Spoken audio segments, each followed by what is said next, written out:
Hai, Assalamualaikum, salam sejahtera, ni hao, waalaikum dan selamat petang. Minum kopi dulu, saya minum air limau panas. Baiklah, sebelum sesi yang sebelum ni kita dah bincangkan adakah Tuhan tu wujud dan saya argue logiknya Tuhan tu wujud sebab kita wujud. Ya? Dan buktikan kalau Tuhan tu tak wujud. Ya? Pada saya itu adalah sangat tak logik. Tapi soalan yang lebih baik, Tuhan yang mana satu. Dan semua bila kata-kata Tuhan yang mana satu, persoalan kita yang baik ni adalah dalam satu skop yang besar untuk mencari tujuan kita dijadikan di dunia ni. Apakah tujuan hidup manusia yang sebenar? Secara logiknya mesti ditentukan oleh penciptanya. Hanya pencipta kita tahu tujuan kita diciptakan. Siapa kata betulkah Tuhan tu wujud? Dan saya dah argue ada lebih logik dalam sesi sebelum ni Tuhan tu wujud. Tapi persoalan lebih baik Tuhan yang mana satu. Semua orang claim Tuhan dia Tuhan yang betul. Ada 10,000 agama. Kenapa ada 10,000 agama? Saya tak nak persoalkan yang agama ni. Saya nak ceritakan Tuhan yang sebenar sedikit sebanyak. Saya rasa ia boleh menjawab siapakah Tuhan itu. Ya. Baiklah, dari pandangan Islam, tuan-tuan boleh dengar dan ataupun tak dengar, tapi saya rasa ia sangat logik. Siapakah Tuhan tu? Ada pelbagai jawapan dalam Quran, boleh tanya, tapi ada satu ayat yang merangkumi semua siapakah Tuhan yang dengan sangat baik. Itu is a cornerstone of theology in Islam. Basically adalah surah yang ke-112 daripada ayat 1 hingga ke 4. Ada 4 ayat saja. Bismillahirrahmanirrahim. Dengan nama Allah yang Maha Pengasih dan Penyayang. The first word, Tuhan sendiri cakap, Kul huwallahu ahad. Katakanlah bahawa Tuhan itu satu. Saya teruskan habiskan dulu. Bismillahirrahmanirrahim. Kul huwallahu ahad. Katakanlah Tuhan itu satu. Allahus samad. Allah itu adalah eternal. Dia sedia ada. Lam yalid wa lam yulad. Allah, Tuhan itu tidak dijadikan dan dia tidak menjadikan Tuhan lain. Ataupun Tuhan itu tidak beranak dan diperanakkan. Dan nama keempat, walam yakul lahu kufuwan ahad, dan tidak ada seperti Tuhan. Kalau apa yang kita bayangkan, apa-apa yang kita boleh gambarkan di dunia ni, tak ada. Itu bukan Tuhan. Ya. Jadi Tuhan ni adalah sesuatu yang nanti kita explainkan benda itu. Dia bermula dengan satu. Siapa Tuhan? Katakanlah Tuhan itu satu. Kul huwallahu ahad. Siapa Tuhan yang satu? Tuhan yang menjadikan kita semua. Nampak tak benda tu, kita datang kepada Tuhan yang satu, kita semua sama dan kita berkongsi satu dunia. Tidakkah dengan satu konsep satu Tuhan ni kita tidak berbalah? Tapi kebanyakan bila orang nak tanya Tuhan yang satu, kebanyakan semua agama macam agama Hindu, Kristian, Sikhism, I think even Yahudi, kebanyakan agama besar di dunia ini boleh bersetuju dengan Tuhan itu satu. Pada saya itu satu-satu sangat penting as starting point untuk kita berhujah. Dan Tuhan itu logik ni mesti satu. Sebab kalau Tuhan itu dua, Tuhan tentu akan bergaduh. Macam kita dah tengok Tuhan Thor dan Loki macam mana bergaduh, lepas tu ada Tuhan, juga macam Tuhan Zeus, Tuhan Rom ke Tuhan Greek, Tuhan Zeus terpaksa bunuh bapa di sini untuk menjadi Tuhan nombor satu. Dan kita dah tengok pelbagai sejarah, kita tengok bukti yang menunjukkan kalau Tuhan tu ada dulu, tu akan bergaduh. Even saya tengok satu history macam United States pun, United States untuk menjadi satu negara yang kuat, mereka berperang dan bila tinggal satu kuasa yang besar dapat menyatukan, only then kita boleh jadi satu great nation. Macam China, macam mana the first emperor boleh menyatukan, otherwise dia orang memang sentiasa akan berperang. Serupa juga ada orang argue kalau Tuhan tu kita dah ada.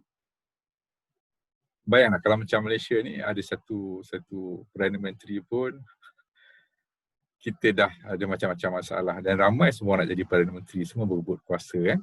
Memang dia akan cuba menjatuhkan, even macam US, macam Trump pun tak nak turun-turun kan. Walaupun tak nak mengalah, dia kata lantai tu yang sengit nak pergi ke court apa semua. Agak susah. Sebab orang Of course, bila ada kawan saya kata, Syarul, Tuhan bukan macam tu. Tuhan boleh, badi-badi, boleh cami-cami. Okey, tapi datangkan bukti. Secara secara logik, apa yang manusia ada di kita yang ada, kalau semua orang berhujah menggunakan apa yang dirasa, kita akan ada macam-macam jenis Tuhan. Ya. Kita akan banyak ada agama yang sesat. Ini yang terjadi bila kita terlalu bergantung kepada apa orang cakap, kepada kepercayaan tanpa menggunakan akal yang kita boleh bagi. Dia mesti ada satu balance antara akal dan juga kepercayaan. Itu nombor dua. Saya tak pasti kata kalau macam pada saya, logiknya Tuhan itu mesti satu. Dan kebanyakan agama mengatakan Tuhan itu satu. Jadi kalau Tuhan yang mana satu, Tuhan menjadikan kita. Kan mudah. Dia boleh jawab semua dia. Apa bukti Tuhan ada? Kita ada. Kita tak ada. Yang nombor dua yang penting, Allahus Samad. Allah ni eternal. Of course banyak orang eternal ni macam dia sedia ada. Dia tidak diciptakan. Allah ni Tuhan yang keluar daripada time, space and matter. Maksudnya Tuhan tu di luar masa, di luar masa, ruang dan jisim. Kata Allah tu di dalam ruang masa. Siapa menjadikan masa sebelum tu? Siapa yang menjadikan ruang? Jadi dia akan timbul lagi satu persoalan, siapa yang menciptakan Tuhan? Jadi Tuhan tu di luar ciptaan. Dia memang tak logik. Benda yang tak logik adalah Tuhan. Simple lah. Tapi dia logik pasal dia tak logik. Dia mungkin pelik, dia mungkin susah nak faham, tapi itulah selogik-logiknya. Contoh, mungkin tadi saya tak cakap yang ceritakan, yang sedia ada ni macam yang saya gunakan, boleh tak mak melahirkan mak sendiri. Kalau Tuhan tu termasuk dalam ruang space and matter, dia dah. Jadi Tuhan tu adalah ciptaan. Jadi bolehkah dia mencipta diri sendiri? So benda tu tak logik. Okey, lagi satu pasal the first attack. Cuba bayang kalau untuk satu askar, normally askar kalau nak melancarkan serangan, dia kena ikut arahan daripada orang atasan. Katalah untuk askar untuk melancarkan bom nuklear untuk US nak nuklearkan Rusia ke China ke ataupun North Korea. Untuk askar ni tekan dan batin, dia kena dapatkan kebenaran daripada atasannya. Kata dia kena dapatkan kebenaran daripada atasan B, dan B terpaksa dapat atasan C, C terpaksa D. Dan selagi dia tak stop pada satu atasan yang paling atas, attack tu tak akan dapat dilancarkan. Jadi dekat sini, kalau kita setiap tanya, kalau Tuhan itu dicipta, God A created by God B, orang kata siapa create God B? God B must be created God C. Dan dia akan, selagi dia akan satu proses infinity. Dia mesti stop dekat satu Tuhan yang sedia ada. Jadi kalau benda tu tak stop dekat situ, kita tak ada. Bukti yang benda tu logik dekat situ. Jadi kalau Tuhan diciptakan, siapa cipta Tuhan? Siapa cipta? Dia tidak akan stop. Jadi dekat situ kita kena we to have faith. Tuhan cakap percaya Tuhan tu satu dan Tuhan tu sedia ada. Tapi kita nak persoalkan, nanti kita bahaskan kemudian, adakah dengan tujuan hidup kita, dengan apa yang kita percaya, boleh membuatkan hidup kita lebih bahagia, lebih baik dan memberi kebaikan kepada seluruh alam. Tapi kalau agama tu tak menjadikan kita lebih baik, pada saya itu adalah agama yang palsu. Simple as that. Kita kena tengok, adakah dengan percaya kepada Tuhan, dia boleh menjadi kesejahteraan kepada dunia. Bukan kepada suatu kaum ataupun kepada individu, kepada keseluruhan dunia. Dengan percaya kepada satu Tuhan, itu apa tujuan hidup. Dekat situ saya nak hujahkan. Allah Ahad, Allah satu, Allah Samad, Allah sentiasa ada. Dan dia tidak memerlukan, dan semua benda memerlukan Tuhan. Kata kalau macam, mungkin tak nampak, tapi kalau kita tengok di filem, banyak agak macam cerita Tuhan yang dalam setengah kitab agama ataupun dah difilmkan, Tuhan tu boleh-boleh tiba-tiba dia tertarik dengan perempuan di dunia ni. yang dia bersama ataupun dia make love dengan perempuan tu, dengan perempuan tu adalah ciptaan dia, dan dia tak sedar ada ciptaan dia tu sangat cantik, dan dapat anak dan jadilah anak semi Tuhan atau demigod. Jadi benda macam ni adalah ciptaan ataupun rekaan yang telah dimomokkan dan telah ditayangkan dalam filem. Jadi kalau Tuhan tu boleh, jadi Tuhan jenis Tuhan yang tidak ada konsep all knowing. Dia tak tahu pun dia telah ciptakan ciptaan yang sangat cantik. Dia berkendakkan persatu. Jadi kalau Tuhan tu nak satu yang cantik, dia boleh create. So Tuhan tidak memerlukan apa-apa. So apa yang Tuhan nak buat, dia perlu cakap. So Islam saya, Tuhan kata kun fayakun, maka benda tu akan jadi. Tuhan kata be it and is be. Itu Tuhan. Jadi Tuhan tak perlu bergaduh untuk menang. Tuhan, dia tak ada konsep. Mungkin dulu kata ada orang joke kata kalau macam ada satu Tuhan macam dia nak tolong satu tempat tu, macam ada orang nak tengok bola dekat Shah Alam ada final Piala FA ni. Tuhan kata ada Tuhan A kata jangan begitu, ini ada ramai makhluk aku macam nak tengok bola, jangan hujan kan. Ada Tuhan kata kena hujan kat Shah Alam tu dah lama pokok tak dapat air, nanti dia mati. So kita ada masalah. Dan bila ada banyak Tuhan pun macam ni, mungkin ada Tuhan yang akan pegang 30%, ada Tuhan akan pegang 20% atau 50%. Dia akan ada teritori macam ni, dan dia akan sentiasa bergaduh untuk mesti ada perselisihan. Jadi kalau bila Tuhan, bayanglah kalau manusia bergaduh macam dengan bom atom boleh melingkup dunia ni, kalau gunakan nuclear weapon, bayang kalau Tuhan bergaduh. Hancur. Memang Tuhan sendiri cakap kalau ada lebih daripada satu Tuhan, memang dunia ni akan hancur. Tuhan bergaduh, Tuhan berperang.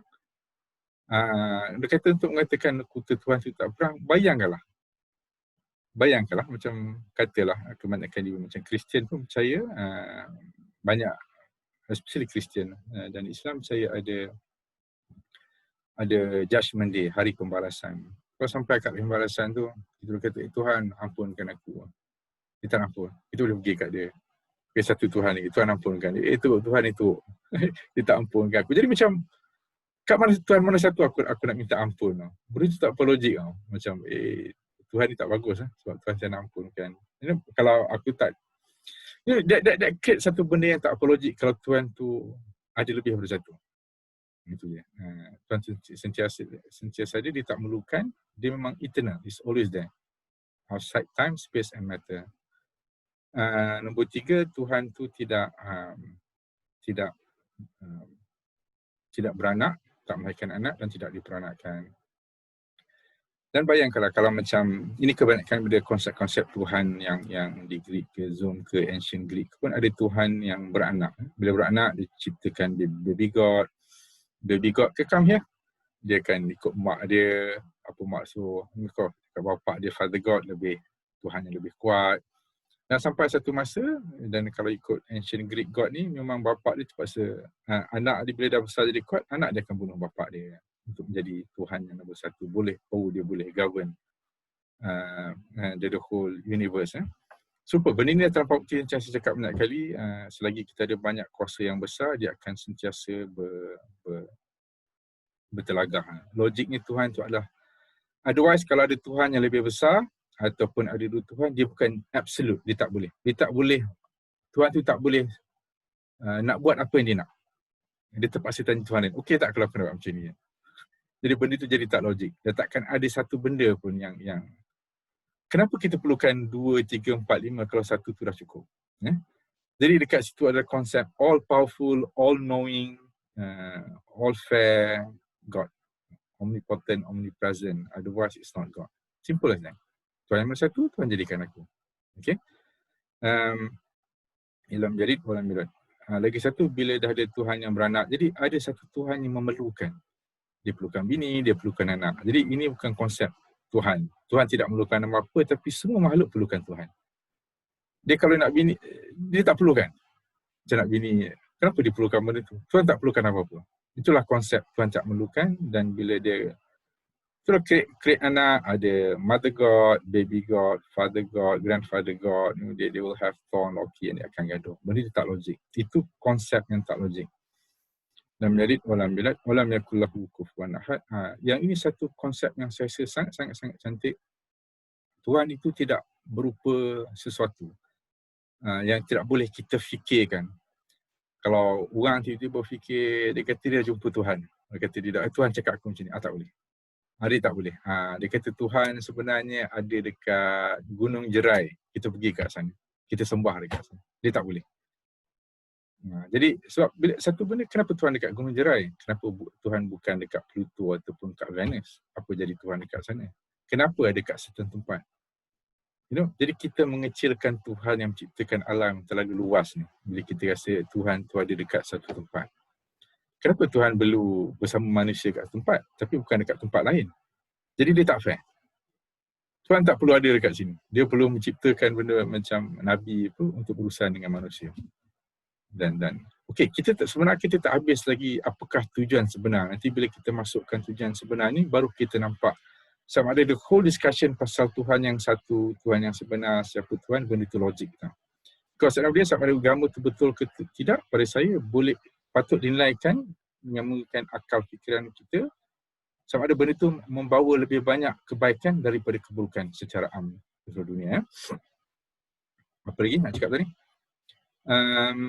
Okey. Saya rasa itu adalah konsep yang cukup.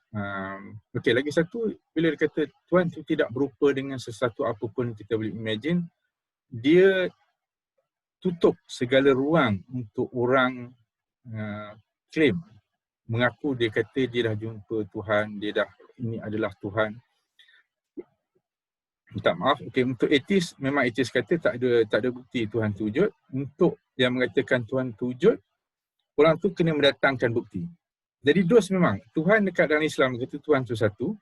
Memang Islam tolak segala jenis Tuhan. Tak kisah agama tu ataupun tu ada 1,000 ke, ada 10,000 ke, ada 1 juta ke, ada 1 bilion ke. Hatta kita tolak semua Tuhan.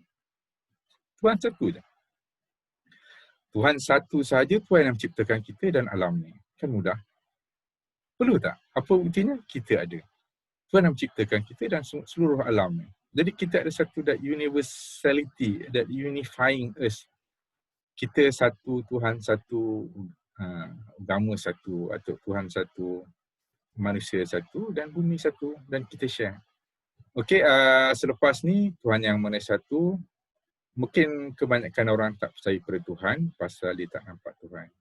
Kenapa Tuhan tak tunjukkan diri dia ataupun tunjuk bagi satu evidence? Ini soalan yang agak saya rasa logik dan penting. Saya rasa selepas ni saya akan jawab. Kenapa kita tak nampak Tuhan? Sebab saya percaya kebanyakan orang sama ada dia beragama, apa-apa agama pun. Apapun agama di luar sana, mereka beragama kerana mereka telah dilahirkan dan telah diasuh, telah dididik, telah di-condition dalam agama itu. Bukan mereka memilih agama itu out of his own or her choice. Bukan agama adalah satu pilihan, tapi mereka telah dilahirkan dan diasuh. Mereka tidak memilih. Jadi orang agama ni perlu dipilih. Saya akan bahaskan dalam sesi yang kemudian. Dengan itu saja dan saksikan untuk sesi seterusnya. Kenapa kita tidak nampak Tuhan? Dengan itu, terima kasih. Assalamualaikum. Semoga awak semua mendapat salam itu adalah sejahtera, ketenangan di dunia dan juga selepas dunia nanti. Wabillahi taufik wal hidayah. Wassalamualaikum warahmatullahi taala wabarakatuh. I love you. Thank you. Bye bye.